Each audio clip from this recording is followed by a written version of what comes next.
بصوا يا جماعة، أنا هتكلم النهاردة عن موضوع بصراحة أنا استفزني. يعني أنا دلوقتي لما أعرف إن وسائل الإعلام لما بيحسوا إن في موضوع يخص الدين، خاصة الدين الإسلامي، بتلاقي فيه حشد غريب إن لازم الموضوع اللي بتتكلم فيه ده اقفلوه. مع إن خلي بالكم إن إحنا دولة المفروض إن إحنا نسبة 90% منها مسلمين وسنة، والمفروض ان احنا ماشيين على تعليم الدين الاسلامي، وان احنا بنربي ولادنا على تعليم الدين الاسلامي.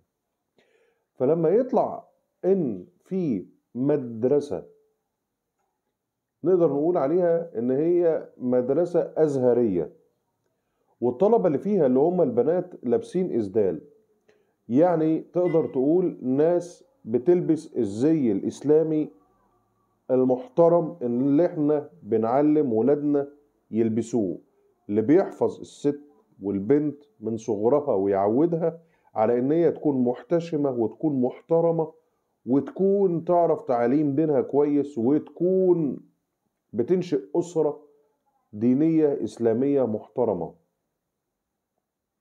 فتبص تلاقي ان الصورة انتشرت، وفي اعلاميين ما سكتوش غير لما جالهم تأكيد إن هيتم تغيير الزي المحترم المحتشم الجميل الإسلامي إلى زي تاني. هديوا وراقوا وقال لك بس أيوة كده، أيوة كده.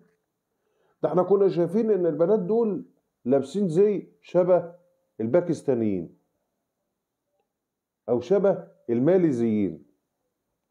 المهم ان هم يعني كمان شويه وكانوا هيشبهوا ان دول مثلا من قندهار او من افغانستان مثلا، مع انه في مدرسه دينيه وازهريه وولادهم مودينهم مخصوص علشان كده، الالتزام بالزي الديني والاسلامي والحفاظ على الدين من صغرهم، ان هم يتعلموا دينهم كويس ويحفظوا قرآن.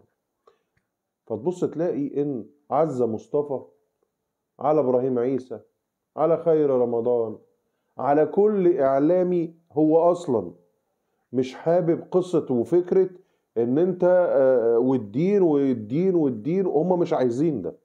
لان انا شفت في اكتر من موقف ان في ناس كل ما بتيجي ناحية الدين والزي الاسلامي بتبص تلاقيه زي ما يكون مسك سلك كهرباء بايديه. يعني مثلا لما تيجي على واحدة زي ايناس الدغيدي وتكلمها وتقول لك الحجاب، يا رب ما تموتني لابسه الحجاب، خلاص انت حر. دي واحده هي مبسوطه بكده، ودي واحده عايزه تموت مش لابسه الزي الاسلام، خلاص براحتك. بس انا عايز اقول لكم على حاجه. انا واحد من الناس لم ولن ادعي التدين. انا بنتي محجبه من اولى اعدادي، مش ابتدائي، اولى اعدادي. انا بنتي انا في بيتي من اولى اعدادي.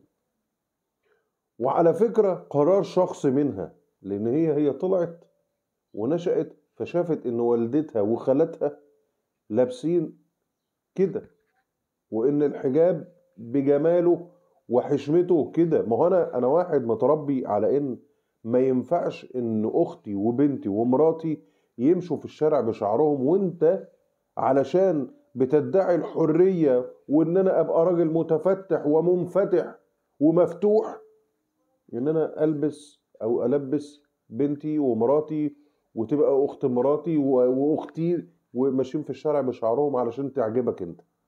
ما هو انت اصل انت في حاجه عندنا في حياتنا اسمها خصوصيه.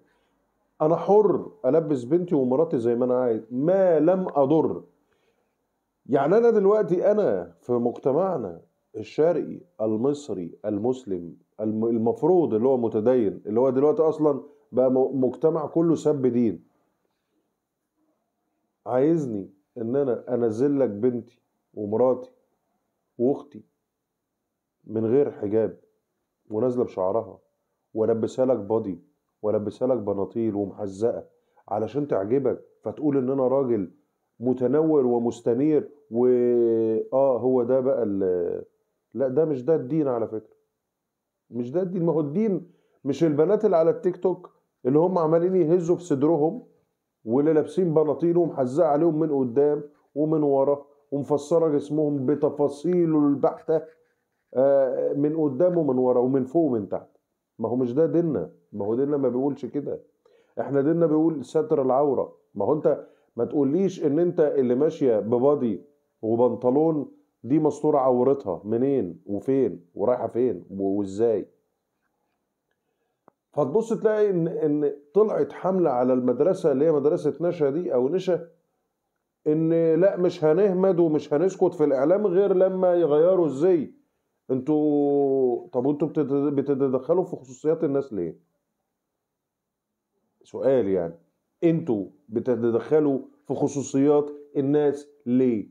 وعايزين الناس تغير لبسها ليكم وشبهكم وبطريقتكم. ما تسيبوا الناس تعمل اللي هي عايزاه. يعني انا لما اود بنتي مدرسة أزهرية وبنت تلبس الزي الإسلامي اللي أنا أصلا موديها عشانه، أنت الطالب بتغيير الزي ده بالطريقة اللي أنت عايزها؟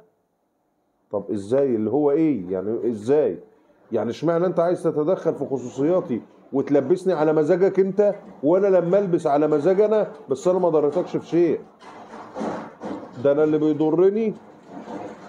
بيضرني اللي على التيك توك، ويضر ولادي، ويضر ابني لو عنده عيل مراهق، ويضر واحد شاب مثلا خفيف ان هو ممكن يكره مراته علشان بيشوف البنات اللي على التيك توك لابسين ازاي وبيعملوا ايه وبيتدلعوا ازاي. فاذا ان انت عايزني امشي وراك على طريقتك انت. فيجي يكملها بقى مين؟ زاهي حواس، عالم الاثار المعروف، فيقول لك ان انت السياح بيتضرروا من صوت الاذان اوقات الصلاه. كملت. ما هي كملت بقى. ما هو احنا دلوقتي الناس بتتدخل في الدين وبيتم الاستجابة لطلباتهم وبيتم تغيير الزي. فتعالوا بقى بجملة انتوا يعني مش لازم ان انتوا كل صلاة في الصلوات الخمس ان انت لما تيجي مثلا الاذان يدن في الجوامع ان انتوا تدانوا. مش لازم يا اخي. ما هي الناس عارفة مواقيت الصلاة. مش لازم. او اللي يدن من غير ميكروفون. ليه يا عم زاهي؟ فيقول لك لان السياح بيتضرروا. يا سيدي ما يتضرروا ويروحوا في 60 داهيه. انا دوله اسلاميه. وعلى فكره انا عايز اقول لك على حاجه، ان انا من التراث بتاعي ومن التراث اللي بيحبه السياح، يا اللي انت ما انتش واخد بالك، ومش عايز اقول يا اللي انت ما بتفهمش، لا يا اللي انت ما انتش واخد بالك، ان انا لما بيبقى في عندي دوله وفيها سياحه وفيها اثار وفيها اذان وقت الصلاه، انا اعتقد مليون في الميه ان السياح بيحبوا كده. ان دوله بتحافظ على تراثها الديني بإقامة الشعائر، بإن الأذان يتم إذاعته في الميكروفونات أوقات الصلاة. فهم بيحبوا كده وهيحبوا كده. فأنت ما تجيش النهاردة تكلمني كمان عن ثوابت الدين وعايزني كمان أمنع لك الأذان علشان خاطر السايح اللي ماشيين النهاردة مثلا عريان في الشوارع ومراتي وبنتي وابني بيتفرجوا عليه، وجاي علشان يصرف $5000. انا كشعب مش هينوبني منهم $20. وانا ما اعرفش هم هيروحوا فين. فانت تقول لي امنع الاذان في الجامع؟ لا يا عم زاهي. انا اسف يا عم زاهي. والله ان كان السايح الغاوي وعارف سمعة البلد من قبل ما يجي وعارف ان دي بلد مسلمة، يعني انا وانا ماشي كده في الشوارع زي ما بيحصل في اسطنبول يا عم زاهي. ما هو انت يا عم زي انت لو رحت السياحة في اسطنبول وانت ماشي في الشوارع المفروض يعني ان انت هتسمع الاذان في الجوامع وهتبقى ماشي وكده ومسلطن بالطاقية البورنيطة بتاعتك دي الانجليزي وتقول الله يا سلام. شوف الاذان.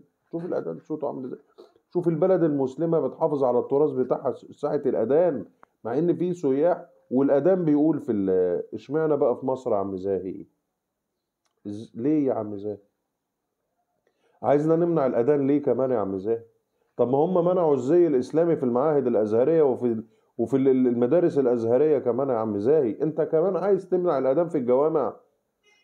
فطبعا انت من الحاجات دي المستفزه في البلد. وانا اعتقد ان احنا كمسؤولين ان احنا لما نمشي ورا ناس وورا اعلام شغلته اصلا ان هو اعلام فاشل، وما بينقلش الصورة الحقيقية، وما بينقلش كلام الناس، وما بيريحناش.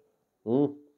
ولما يطلع النهارده وهيقول لك ان انت امنعوا الاذان، وما تلبسوش البنات اللي هم لسه في عمر الظهور، اللي هيبقوا امهات المستقبل، اللي المفروض هينشأوا اسر محترمه تحافظ على ديننا يا جدعان، ها، علشان ما يطلعش منهم بنت فتقف ببادي، وتقف ببنطلون مقطع، وتقف ببنطلون محزق من قدام ومن فوق ومن تحت.